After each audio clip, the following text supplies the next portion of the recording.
So ever since this movie has come out, I've seen a mix of different reactions where some people liked it, some didn't like it, and some are in between. After watching Rebel Moon, I'll say I liked it for the most part, but there was definitely some flaws in this movie. So let's start off with what I did like. Besides Sofia Boutella, the ones who stood out to me was Ed Skrein, who played the main villain, and Charlie Hunnam, who played the Kai character. And honestly, I didn't see that twist with Kai coming. It was real cool to see Ray Fisher have a part in this movie. I found the action real fun and enjoyable to watch. Now, I know some people have a problem with the slow motion scenes, but me personally, I didn't mind it. Now, with all that said, let's get into what I didn't like. And I think this was a complaint that most people had, but number one, it definitely felt like there was some scenes missing during certain moments, which makes me believe there's a Snyder cut, and if there is, I would like to see it.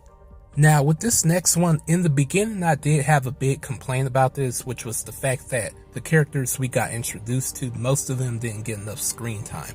But looking at it from the point of view of this is only the beginning and there's more to come, I'm not going to trip too much on it. Hopefully in the second film everyone gets a fair amount of screen time, especially the Nemesis character, who I found to be a real badass. Now this last one, I don't think I heard anyone else point this out, but you mean to tell me that every warrior that Korra encountered, she was able to convince them to join her? Come on now.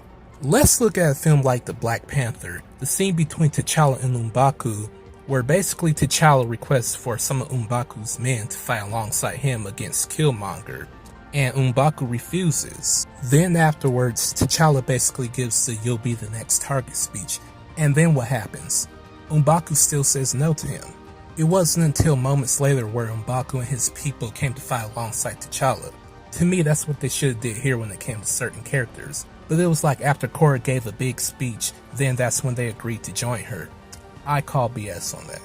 If I had to give this a rating, I'd give it a 7.5 out of 10. It wasn't a bad movie, but it definitely had some problems. But that's my opinion on Rebel Moon. Let me know what you guys think.